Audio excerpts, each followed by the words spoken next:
ఓం శ్రీ గణేశాయ నమః. శ్రీమాత్రే నమః. శివాయ గురవే నమః. శ్రీకృష్ణ పరబ్రహ్మణే నమః. శ్రీరామాయ నమః. శ్రీ గురుభ్యో నమః. సచ్చిదానందరూపాయ విశ్వోత్పత్యాదిహేతవే తాపత్రయ వినాశాయ శ్రీకృష్ణాయ వయం నమః. ప్రియ బంధువులరా, మన మోహనవాణి ఛానల్ ద్వారా ఈ వీడియోని వీక్షిస్తూ ఉన్నటువంటి భక్తామ తల్లులకు, తండ్రులకు మునుముందుగా నా యొక్క నమస్కారాలు. ఈరోజు ఆషాఢ శుక్ల ఏకాదశి. యతీశ్వరులు, పీఠాధిపతులు, మఠాధిపతులు చాతుర్మాస్య వ్రతాన్ని ఆరంభించేటటువంటి రోజు. దీనినే శయన ఏకాదశి అని కూడా అంటారు. అలాగే శయన ఏకాదశి అంటే ఏమిటి? విష్ణు భగవానుడు యోగ నిద్రని ఉపక్రమించేటటువంటి రోజు. స్వామి నిద్రపోతే లోకం ఎట్లా? ఇది కదా మన అనుమానం. మనం పోయే నిద్ర తామసిక నిద్ర, స్వామిది యోగ నిద్ర. ఆ నిద్రాకాలంలో మనం చేసేటటువంటి ఉపాసనలన్నీ కూడా, పూజలన్నీ కూడా, చేసే వ్రతాలన్నీ కూడా స్వామి అంతర్నేత్రంతో చూస్తూ ఉంటాడు, ఎవరెవరిని అనుగ్రహించాలా అని. కాబట్టి ఈ ఆషాఢ శుక్ల ఏకాదశిని శయన ఏకాదశి అని పిలుస్తాం. ఈరోజు మొదలుపెట్టి కార్తీక మాసంలో శుక్లపక్ష ఏకాదశి, దానినే ఉత్థాన ఏకాదశి అంటారు. ఉత్థానము అంటే మేల్కాంచటం. ఆ రోజు వరకు ఉన్నటువంటి 4 మాసాల కాలాన్ని చాతుర్మాస్యము అని పిలుస్తారండి. తొలి ఏకాదశి రోజున శ్రీ మహావిష్ణువు యోగ నిద్రలోకి వెళ్ళి మళ్ళా కార్తీక శుక్ల ఏకాదశి రోజు మేల్కొంటాడు. ఈ కాలంలో యతులు ఎలాంటి ప్రయాణాలు చేయకుండా ఒకే చోట స్థిరంగా నివాసం ఏర్పరచుకొని అక్కడికి తమ అనుష్ఠానం చేసుకుంటూ తమ దగ్గరకు వచ్చిన వాళ్ళందరికీ కూడా ధర్మబోధ చేస్తారు, పురాణాలు వినిపిస్తారు, ధర్మశాస్త్రాలు చెబుతారు. ఈ చాతుర్మాస వ్రతం అనేది ప్రాచీన కాలం నుండి మన భారతదేశంలో యతీశ్వరులు పాటిస్తూ వస్తూ ఉన్నటువంటిది. చాతుర్మాస్య వ్రతము అంటే 4 నెలల కాలం అనుష్ఠానం చెయ్యవలసినటువంటి వ్రతము అని అర్థం. కొందరు కలియుగంలో అర్ధచాతుర్మాస్యం అని మొదలుపెట్టారు. అంటే 2 నెలల కాలం మాత్రమే ఈ వ్రతాన్ని పాటించి దానికి అర్ధచాతుర్మాస్య వ్రతం అనే పేరు పెట్టారు. అయితే ఈ వ్రతాచరణకి కేవలం యతులు, సన్యాసులే కాకుండా స్త్రీ పురుష భేదం కానీ, జాతి భేదం కానీ లేదు అన్నారు. నారదుడు గత జన్మలో దాసీపుత్రుడు.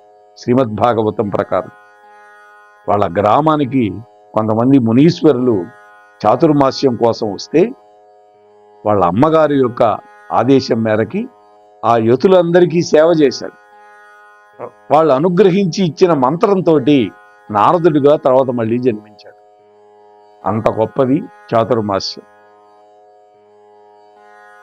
యోగినులు మొదలుకొని ఎవరైనా చేయొచ్చు, వితంతువులు చేయొచ్చు,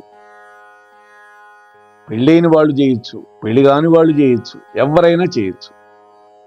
అయితే ఈ వ్రతాన్ని ఆషాఢ శుక్ల ఏకాదశి రోజు కానీ, ఆ రోజు వీలు కాకపోతే కర్కాటక సంక్రాంతి అంటే సూర్యుడు కర్కాటక రాశిలోకి ప్రవేశించే రోజు, మొన్న 17వ తారీఖు వచ్చింది, ఆగస్టు, క్షమించాలి,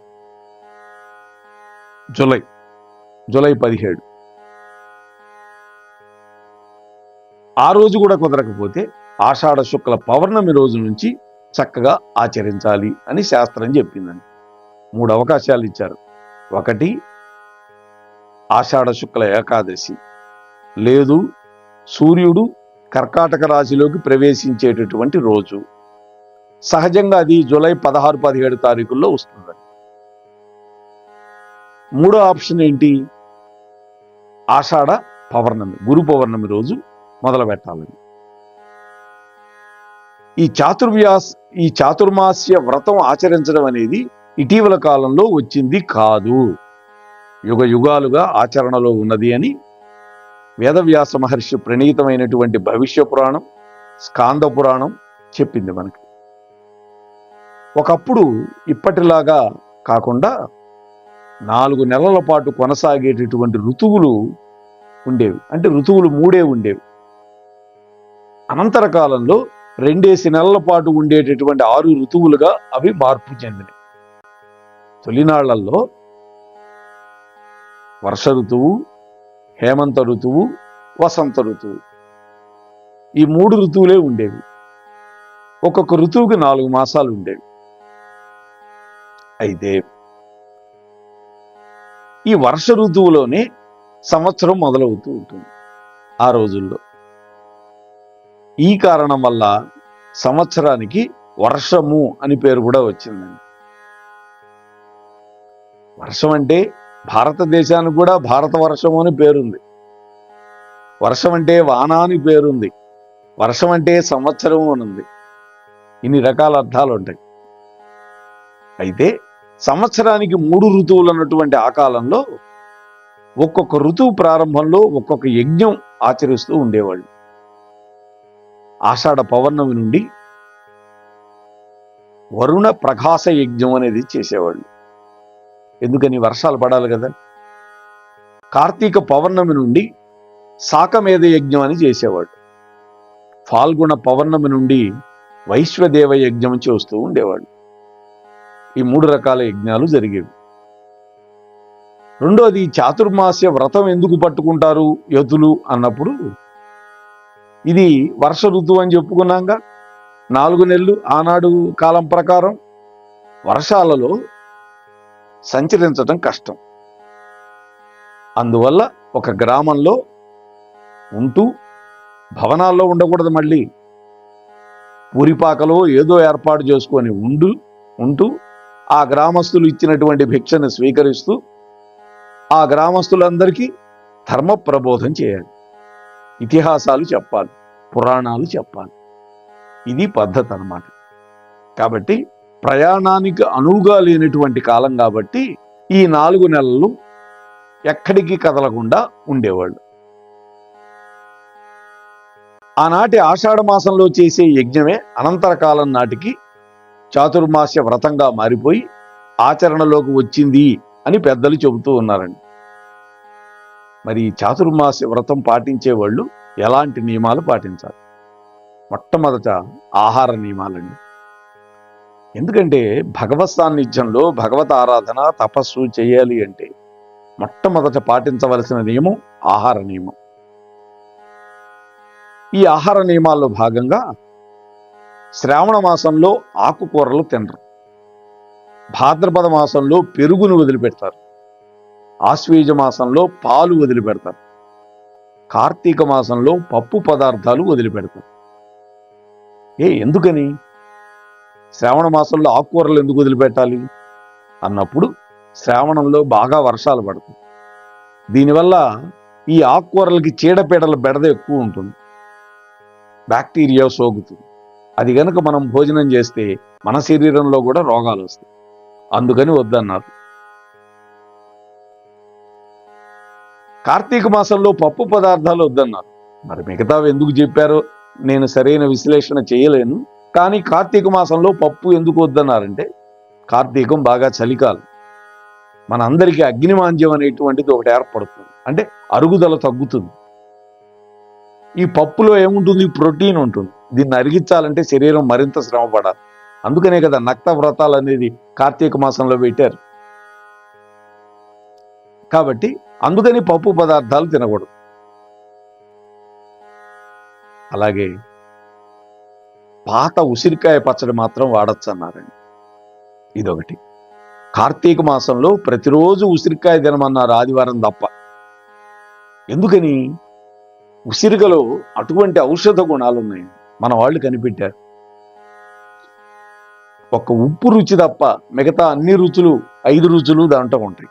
వగరుంది, కొంచెం తీపి ఉంటుంది, కొద్దిగా కారంగా ఉంటుంది, అన్ని రకాలు ఉన్నాయి దాంట్లో. అందుకని ఉసిరి ఆవకాయ కాదండి తినాల్సింది, నల్ల పచ్చడి అని పిలుస్తారండి గ్రామాల్లో. ఆ ఉసిరికాయ పచ్చడి చక్కగా తినాలి. అందులో కూడా తొలి ముద్దలో తినాలి అన్నారండి ఈ కార్తీక మాసం అంతా, ఒక ఆదివారం తప్పించి. ఈ ఆహార నియమాలు పాటిస్తే ఏమవుతుందండి, వాత రోగాలు, పిత్త రోగాలు, శ్లేష్మ రోగాలు ఇవన్నీ కూడా మన శరీరానికి సోకకుండా ఉంటాయి. ఇలా ఎటు చూసినా సరే ఈ చాతుర్మాస్య వ్రత దీక్ష అనేది మానవాళి యొక్క ఆరోగ్య పరిరక్షణకి ఉపయోగపడేటటువంటి ఒకానొక ఉత్తమమైనటువంటి దీక్ష అని మన పురాణ వాంగ్మయం చెబుతోందండి.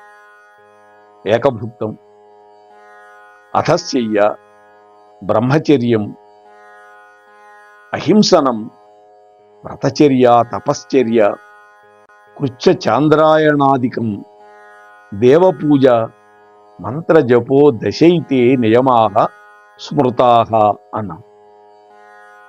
అంటే ఈ చాతుర్మాస్యంలో చేయవలసినటువంటి 10 వ్రతాల గురించి చెప్పారు.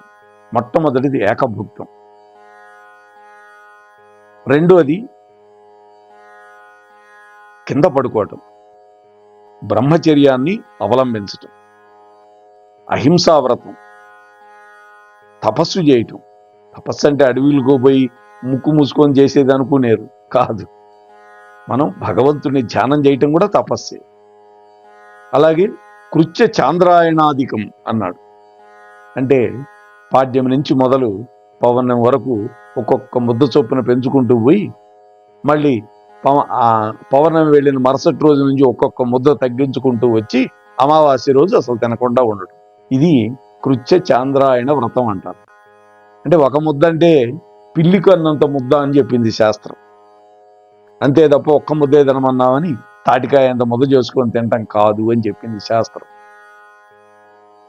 అలాగే దేవపూజ, మంత్రజపం, గురుదేవుల నుంచి మనం పొందినటువంటి మంత్రాన్ని జపం చేసుకోవడం.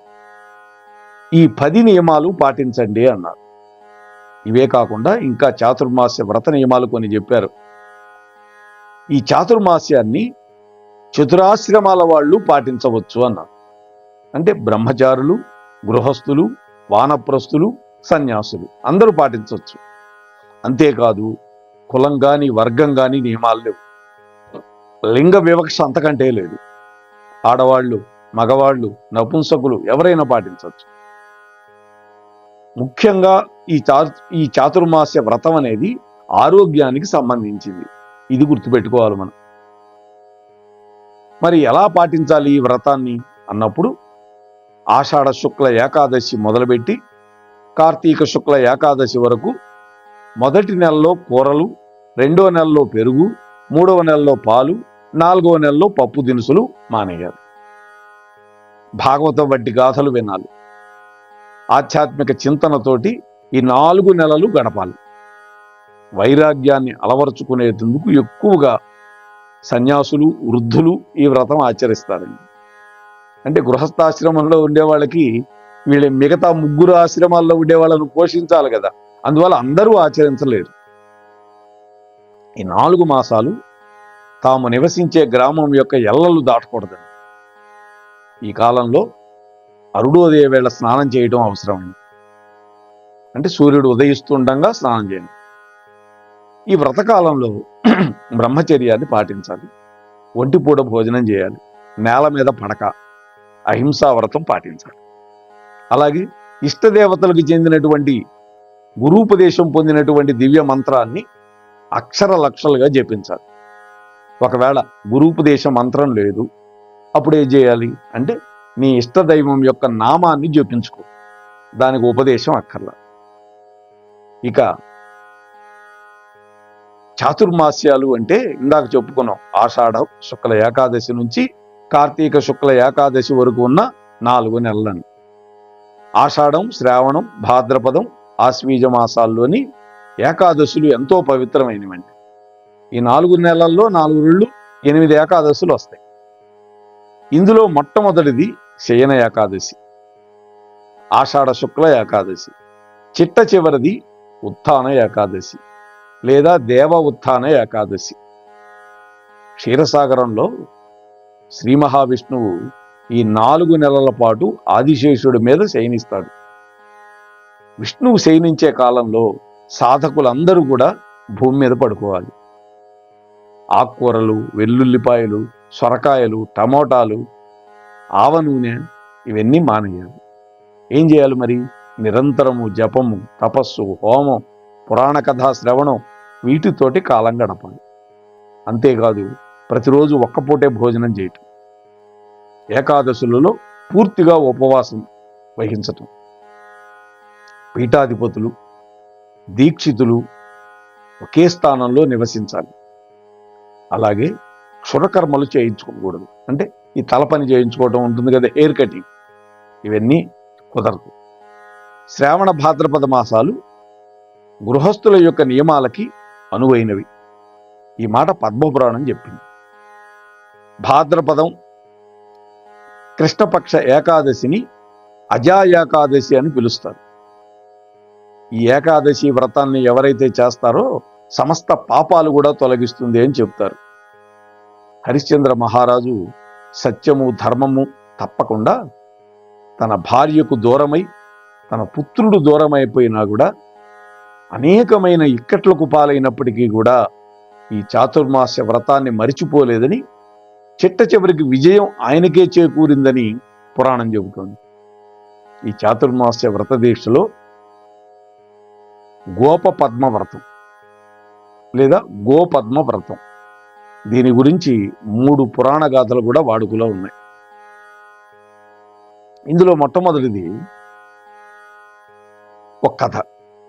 ఒకసారి కైలాసంలో శివుడి యొక్క చేతి మెత్తదనాన్ని చూసినటువంటి పార్వతీదేవి, స్వామి మీ చెయ్యి మెత్తగా ఇంత మృదువుగా ఉండడానికి కారణం ఏమిటి అని అడిగింది.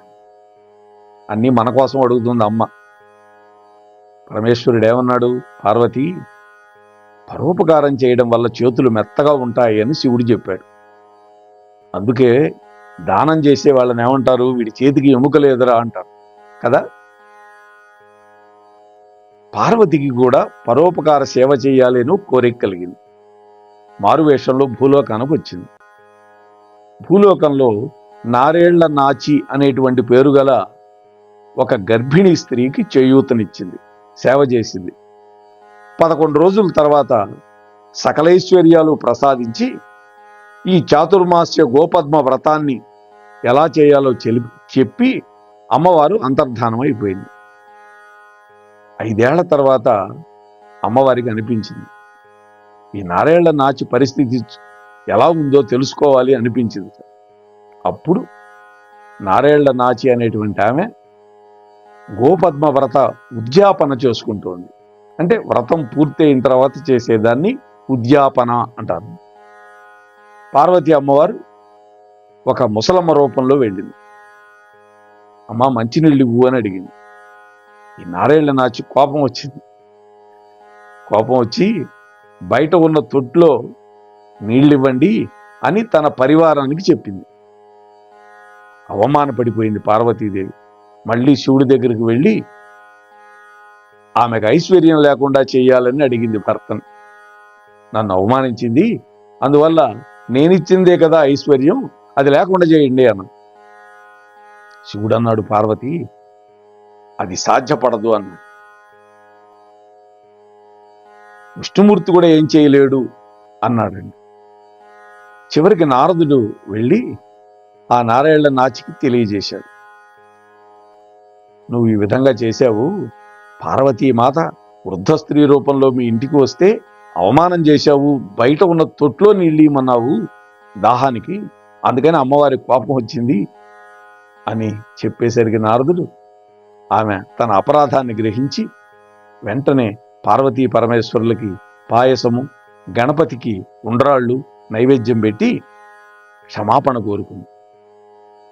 భక్త సులభులు కదండి జగన్మాత పార్వతీదేవి, శివుడు. అప్పుడు పార్వతీ పరమేశ్వరులు ఆమెకు సకలైశ్వర్యాలు ఎప్పటికీ స్థిరంగా ఉంటాయి అని వరం ఇచ్చారు. మరొక కథ ఉందండి, రాజు రాణి కథ. ఇదే విధంగా ఒక రాజుగారికి సంతానం లేని కారణంగా చెరువులు బావులు తవ్వించడం చేశాడు. అలాగే రోడ్లు వేయించాడు, ఆ రోడ్ల పక్కన చెట్లు నాటించాడు, అక్కడక్కడ సత్రాలు కట్టించాడు, ఇవన్నీ చేశాడు. తద్వారా రాజుగారి యొక్క రెండో భార్యకి 5 సంతానం కలిగారు. తన మొదటి భార్యలో ఈర్ష్య పొడసూపింది. చూడండి, ఎందుకని? మొదటి భార్యకి సంతానం లేరు, పట్టపురాణి. రెండో భార్యకి 5 పుట్టారు. అందువల్ల ఈర్ష్య వల్ల రెండో భార్య గోపద్మ వ్రతానికి భంగం కలగజేసింది మొదటి భార్య. చూడండి, మరొక కథలో యముడు గోపద్మ వ్రతం చెయ్యని వాళ్ళ యొక్క వెన్నుముక చర్మాన్ని తెచ్చి జైభేరి మోగించాలని తన భటులకు ఆజ్ఞాపించట. తర్వాత సుభద్రాదేవి చేసిన వ్రతం. తన చెల్లెలు ఈ వ్రతాన్ని చేయలేదని తెలుసుకున్న శ్రీకృష్ణుడు సుభద్ర దగ్గరికి వెళ్ళి, అమ్మా, 5 ఏళ్ల వ్రతాన్ని ఒకే రోజు జరిపించచ్చు అని జరిపించాట. 5 ఏళ్ళు చేయాల్సింది ఒకే రోజులో. దాంతో యమభటులకి జైభేరిని మోగించడానికి ఎక్కడ చర్మం దొరకల. తూర్పు దిక్కుకు తలపెట్టుకున్నటువంటి ఒక జీవి యొక్క వెన్నుముక చర్మాన్నైనా తెచ్చి జైభేరి మోగించాలి అని చెప్పాడు యముడు. అప్పుడు ఒక దున్నపోతు ఆ విధంగా నిద్రపోతున్నది. దాని చర్మాన్ని తెచ్చి డోలు వాయించారని ఒక కథ ఉన్నది. ఈ చాతుర్మాస్య గోపద్మ వ్రతంలో ముత్తైదువులు తొలి ఏకాదశి నుంచి ప్రతిరోజు కొన్ని చొప్పున 1100 ఒత్తులు, 1100 ముగ్గులు పెట్టుకుంటారు. 5 ఏళ్లు వ్రతం చేసుకున్న తర్వాత ఒక కన్య ముత్తైదువుకి పసుపు కుంకుమ గాజులు బట్టలు భోజనం బియ్యం నువ్వుల పిండి పెట్టి నమస్కారం చేస్తారు. అంతేకాదు గణపతి స్వామికి ఉండ్రాళ్ళు నివేదన చేస్తారు. అలాగే గరిక పోచలతోటి గౌరమ్మను పూజిస్తారు. వినాయకుడికి ఎంత ఇష్టమో గౌరీదేవికి వాళ్ళ అమ్మకు కూడా అంతే ఇష్టం.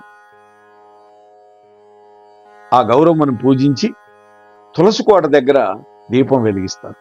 జామకాయలు, సీతాఫలాలు, చెరుకు గడలు, ఖర్జూరపళ్ళు మొదలైనటువంటి వాటితోటి కన్నె పిల్లల యొక్క ఒడి నింపి గౌరమ్మకి నమస్కరిస్తారు. పరోపకారం, సేవాభావం, ఇతరులను గౌరవించడం వంటి లక్షణాలన్నీ కూడా, నియమాలన్నీ కూడా ఈ చాతుర్మాస్యంలో పాటించాలి. అలా పాటించడం అనేది మానవాళికి ఎంతో శుభం కలిగిస్తుందండి. అంతేకాదు ఆనందం కూడా కలిగిస్తుంది అని మనకి పురాణ శాస్త్రాలు చెబుతున్నాయి. అటువంటి చాతుర్మాస్యం గురించి కొన్ని మంచి మాటలు మీతో ముచ్చడించే అవకాశం ఇచ్చినటువంటి మన అక్కునూరి వారికి, వింటూ ఉన్నటువంటి మీకు, చెప్పిన నాకు ఆ శ్రీకృష్ణ భగవానుడు చక్కటి అనుగ్రహాన్ని ప్రసాదించి రక్షించుగాక. స్వస్తి సర్వేషాం.